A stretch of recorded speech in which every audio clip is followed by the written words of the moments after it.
कर्नाटक की राजधानी बेंगलुरु देश का तीसरा सबसे बड़ा नगर है। बेंगलुरु के राजाजी नगर थाना क्षेत्र में भाष्यम सर्कल के पास बाटर नागराज रोड स्थित 5वें ब्लॉक के 17वें वी क्रॉस में जय कुमार जैन अपने परिवार के साथ रहते थे। जय कुमार जैन का कपड़े का थोक व्यापार था। पत्नी पूजा के अलावा उनके परिवार में 15 वर्षीय बेटी शशि और उससे छोटा एक बेटा था। जय कुमार मूल रूप से राजस्थान के जयपुर जिले के विराटनगर के पास स्थित बेड़गांव के निवासी थे। पैसे की कोई कमी नहीं थी, इसलिए परिवार के सभी सदस्य ऐशो आराम की जिंदगी जीने में यकीन करते थे। जैन परिवार को देखकर कोई भी वैसी ही जिंदगी जीने की तमन्ना कर सकता था। इस परिवार में सब कुछ था, सुख शांति और समृद्धि भी। ये सभी चीजें आमतौर से हर घर में एक साथ नहीं रह पाती। माता पिता अपनी बेटी व बेटे पर जान छिड़कते थे। 41 वर्षीय जय कुमार जैन चाहते थे कि उनकी बेटी शशि जिंदगी में कोई ऊंचा मुकाम हासिल करे। उनकी पत्नी पूजा वह बेटे को पांडिचेरी में एक पारिवारिक समारोह में शामिल होना था। जय कुमार जैन शाम 7 बजे पत्नी वह बेटे को कार से रेलवे स्टेशन छोड़ने के लिए गए। इस बीच घर पर उनकी बेटी शशि अकेली रही। यह बात 17 अगस्त 2019 शनिवार की है। पत्नी व बेटे को रेलवे स्टेशन छोड़ने के बाद जय कुमार घर वापिस आ गए। घर आने के बाद बाप बेटी ने साथ साथ डिनर किया। रात को उनकी बेटी शशि पापा के लिए दूध का गिलास लेकर कमरे में आई और उन्हें पकड़ाते हुए बोली, पापा दूध पी लीजिए। वैसे तो प्रतिदिन रात को सोते समय ये कार्य उनकी पत्नी करती थी, लेकिन आज पत्नी के चले जाने पर बेटी ने यह फर्ज निभाया था। दूध पीने के बाद जय कुमार जैन अपने कमरे में जाकर सो गए। दूसरे दिन यानी 18 अगस्त रविवार को सुबह लगभग 7 बजे पड़ोसियों ने जय कुमार जैन के मकान के बाथरूम की खिड़की से आग की लपटें और धुआं निकलते देखकर फायर ब्रिगेड के साथ साथ पुलिस को सूचना दी। इस बीच जय कुमार की बेटी शशि ने भी शोर मचाया। सूचना मिलते ही फायर ब्रिगेड की गाड़ी बताए गए पते पर पहुंची और जय कुमार के मकान के अंदर पहुंचकर उनके बाथरूम में लगी आग को बुझाया। दमकल कर्मियों ने बाथरूम के अंदर जय कुमार जैन का झुलसा हुआ शव देखा। कपड़ा व्यापारी जय कुमार के मकान के बाथरूम में आग लगने और आग में जलकर उनकी मृत्यु होने की जानकारी मिलते ही मोहल्ले में सनसनी फैल गई। देखते ही देखते जय कुमार जैन के घर के बाहर पड़ोसियों की भीड़ इकट्ठा हो गई। जिसने भी सुना कि कपड़ा व्यवसायी की जलने से मौत हो गई, वह सत्ते में आ गया। आग बुझाने के दौरान थाना राजाजीपुरम की पुलिस भी पहुंच गई थी। मौकाए वारदात पर पुलिस ने पूछताछ शुरू की। मृतक जय कुमार की बेटी ने पुलिस को बताया कि सुबह पापा नहाने के लिए बाथरूम में गए थे। तभी अचानक इलेक्ट्रिक शॉर्ट सर्किट से आग लगने से पापा झुलस गए और उनकी मौत हो गई। घटना केस में जय कुमार के घर पर मौजूद युवक प्रवीण ने बताया कि आग लगने पर हम दोनों ने आग बुझाने का प्रयास किया। आग बुझाने के दौरान हम लोगों के हाथ पैर भी झुलस गए। मामला एक धनवान प्रतिष्ठित व्यवसायी परिवार का था, इसलिए पुलिस के उच्च अधिकारियों को भी अवगत करा दिया गया था। खबर पाकर सहायक पुलिस आयुक्त वी धनंजय कुमार व डीसीपी एन शशि कुमार घटनास्थल पर पहुंच गए।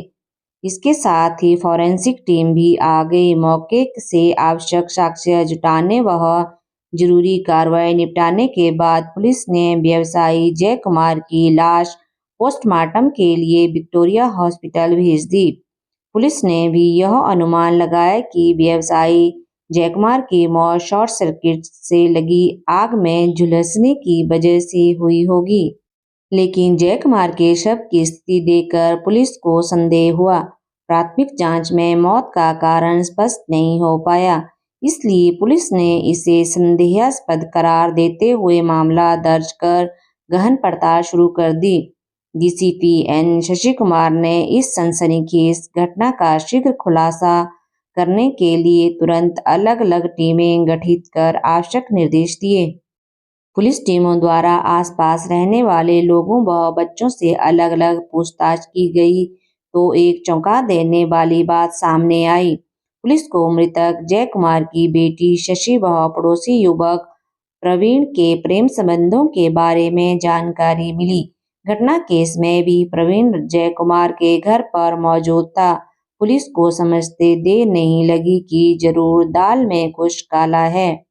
मकान में जांच के दौरान फॉरेंसिक टीम को गद्दे पर खून के दाग मिले थे जिन्हें साफ किया गया था। इसके साथ ही फर्श व दीवार पर भी खून साफ किए जाने के चिन्ह थे। दूसरे दिन पोस्टमार्टम रिपोर्ट आने के बाद स्थिति पूरी तरह स्पष्ट हो गई। पोस्टमार्टम रिपोर्ट में बताया गया कि मृतक के झुलसने से पहले उसकी हत्या किसी धारदार हथियार से की गई थी। इसके बाद उच्च अधिकारियों को पूरी जानकारी से अवगत कराया गया। पुलिस का शक मृतक की बेटी शशि व उसके बॉयफ्रेंड प्रवीण पर गया। पुलिस ने दूसरे दिन ही दोनों को हिरासत में लेकर उनसे घटना के संबंध में अलग अलग पूछताछ की। इसके बाद ही दोनों के मोबाइल भी पुलिस ने कब्जे में ले लिए। जब शशि और प्रवीण से सख्ती से पूछताछ की गई तो दोनों संतोषजनक जवाब नहीं दे पाए और सवालों में उलझकर पूरा घटनाक्रम बता दिया। दोनों ने जयकुमार की हत्या कर उसे दुर्घटना का रूप देने की बात कबूल कर ली। डीसीपी एन शशि कुमार ने सोमवार 19 अगस्त को प्रेस कॉन्फ्रेंस में बताया कि पुलिस ने मामला दर्ज कर गहन पड़ताल की। इसके साथ ही जयकुमार जैन हत्याकांड 24 घंटे में सुलझाकर मृतक की 15 वर्षीय नाबालिग बेटी शशि और उसके 19 वर्षीय प्रेमी प्रवीण को गिरफ्तार कर लिया गया। उनकी निशानदेही पर हत्या में इस्तेमाल चाकू जिसे घर में छिपाकर रखा गया था बरामद कर लिया गया। साथ ही खून से सना गद्दा, कपड़े व अन्य साक्ष्य भी जुटा लिए गए। हत्या की जो कहानी सामने आई वह इस प्रकार थी। जयकुमार जैन की बेटी बेंगलुरु शहर के ही एक इंटरनेशनल स्कूल में पढ़ती थी। उसी स्कूल में जय कुमार के पड़ोस में ही तीसरे ब्लॉक में रहने वाला प्रवीण कुमार भी पढ़ता था। प्रवीण के पिता एक निजी कंपनी में काम करते थे। कुछ महीने पहले उसके पिता सहित कुछ कर्मचारियों को कुछ लाख रुपए देकर कंपनी ने हटा दिया था। ये रुपए पिता ने प्रवीण के नाम से बैंक में जमा कर दिए थे। इन रुपयों के ब्याज से ही परिवार का गुजारा चलता था। प्रवीण उनका इकलौता बेटा था। शशि और प्रवीण में पिछले 5 साल से दोस्ती थी और दोनों रिलेशनशिप में थे। प्रवीण शशि से 3 साल सीनियर था। फिलहाल शशि 10वीं की छात्रा थी जबकि इंटर करने के लिए प्रवीण ने शहर के एक प्राइवेट कॉलेज में बीकॉम फर्स्ट ईयर में एडमिशन ले लिया था। अलग अलग कॉलेज होने के कारण दोनों का मिलना कम ही हो पाता था। इसके चलते शशि अपने प्रेमी से अक्सर फोन पर बात करती रहती थी। अक्सर देर तक बेटी का मोबाइल पर बात करना और चैटिंग में लगे रहना पिता जयकुमार को पसंद नहीं था। बेटी को लेकर उनके मन में सुनहरे सपने थे। शशि और प्रवीण की दोस्ती को लेकर भी पिता को आपत्ति थी। जयकुमार ने कई बार शशि को प्रवीण से दूर रहने को कहा था। शशि को पिता की ये सब हिदायतें पसंद नहीं थी। महत्वाकांक्षी शशि देखने में स्मार्ट थी। गढ़ा बदन व अच्छी लंबाई के कारण वह अपनी उम्र से अधिक की दिखाई देती थी। उसे फैशन के हिसाब से कपड़े पहनना पसंद था। उसकी सहेलियां भी उसके जैसे विचारों की थी। इसलिए उनमें जब भी बात होती तो मॉडलिंग, फिल्मों और उनमें दिखाए जाने वाले रोमांस की ही बातें होती थी। पुलिस जांच में सामने आया कि एक बार परिवार को गुमराह करके शशि अपनी सहेलियों के साथ शहर से बाहर घूमने के बहाने बॉयफ्रेंड प्रवीण के साथ मुंबई गई थी। मुंबई में 4 दिन रहकर उसने कई फोटोशूट कराए थे और फैशन शो में भी भाग लिया। उसने मुंबई से अपनी माँ को फोन कर बताया था कि वह मुंबई में है और 5 दिन बाद घर लौटेगी। बेटी के चुपचाप मुंबई जाने की जानकारी जब पिता जयकुमार को लगी तो वह बेहद नाराज हुए। शशि के लौटने के बाद उन्होंने उसकी बेल्ट से पिटाई की और उसका मोबाइल छीन लिया। जयकुमार को बेटी की सहेलियों से पता चला था कि शशि उनके साथ नहीं बल्कि अपने बॉयफ्रेंड प्रवीण के साथ मुंबई गई थी। इस जानकारी ने उनके गुस्से में आग में घी का काम किया। बचपन को पीछे छोड़कर बेटी जवानी की दहलीज पर कदम रख चुकी थी। पिता जयकुमार को बेटी के रंग ढंग देखकर उसकी चिंता रहती थी, जबकि शशि के ख्यालों में हरदम अपने दोस्त से बने प्रेमी प्रवीण की तस्वीर रहती थी। वह चाहती थी कि उसका दीवाना हर पल उसकी आंखों के सामने रहे। पिता द्वारा जब शशि पर ज्यादा पाबंदियां लगा दी गई, तब दोनों चोरी चोरी शॉपिंग मॉल में मिलने लगे। पिता द्वारा मोबाइल छीनने की बात जब शशि ने अपने प्रेमी को बताई तो उसने शशि को दूसरा मोबाइल लाकर दे दिया। अब शशि चोरी छिपे प्रवीण के दिए मोबाइल से बात करने लगी। जल्द ही इस बात का पता शशि के पिता को चल गया। उन्होंने उसका वह मोबाइल भी छीन लिया।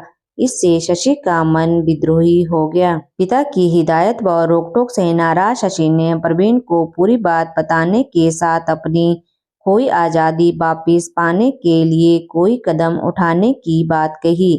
पिता के आरोप में गिरफ्तार मृतक की नाबालिग बेटी ने खुलासा किया कि वह पिछले 1 महीने से पिता की हत्या की योजना बना रही थी। इस दौरान उसने टीवी सीरियल, इंटरनेट और सोशल मीडिया पर हत्या करने के विभिन्न तरीकों की पड़ताल की थी। उसने प्रेमी दोस्त प्रवीण के साथ मिलकर हत्या की योजना को अंजाम देने का षड्यंत्र रचा। दोनों जुलाई महीने से ही जयकुमार की हत्या के प्रयास में लगे थे, लेकिन सफलता नहीं मिल रही थी। अंततः 17 अगस्त को जब शशि की मां और भाई एक पारिवारिक समारोह में शामिल होने पांडिचेरी गए तो उन्हें मौका मिल गया।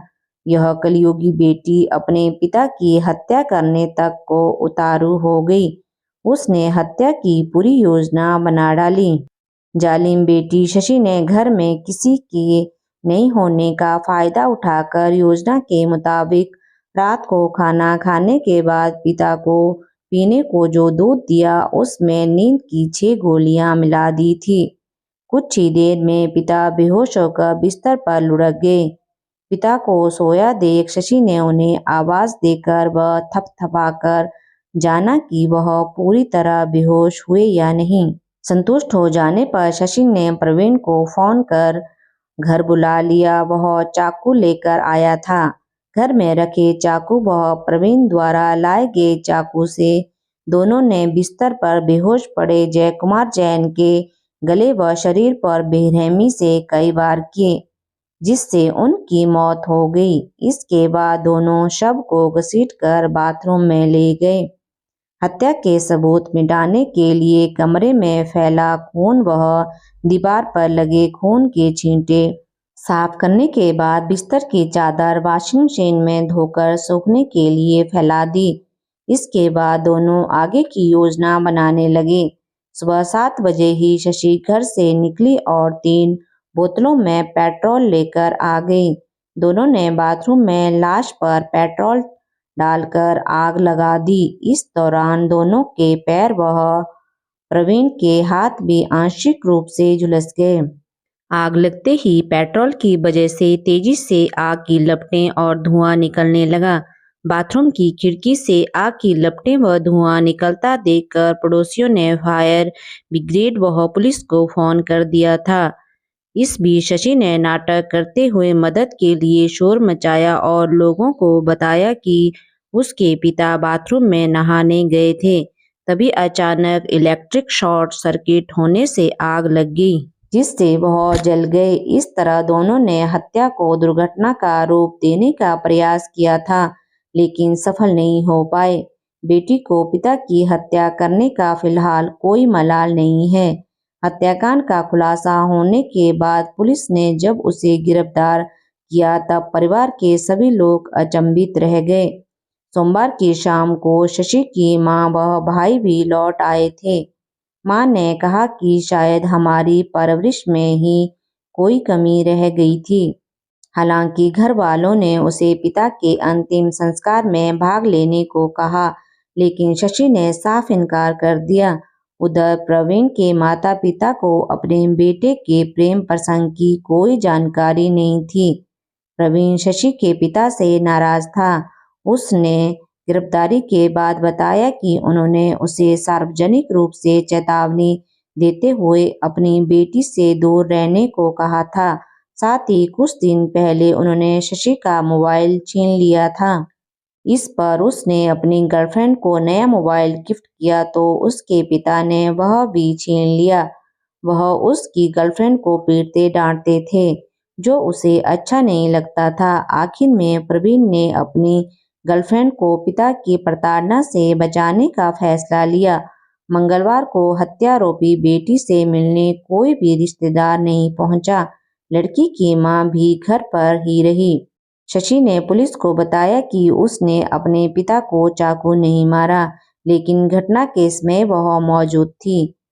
राजाजी नगर पुलिस द्वारा मंगलवार को किशोर न्याय बोर्ड के सामने शशि को पेश किया, जहां के आदेश के बाद उसे बाल मंदिर भेज दिया गया। शशि सामान्य दिखाई दे रही थी।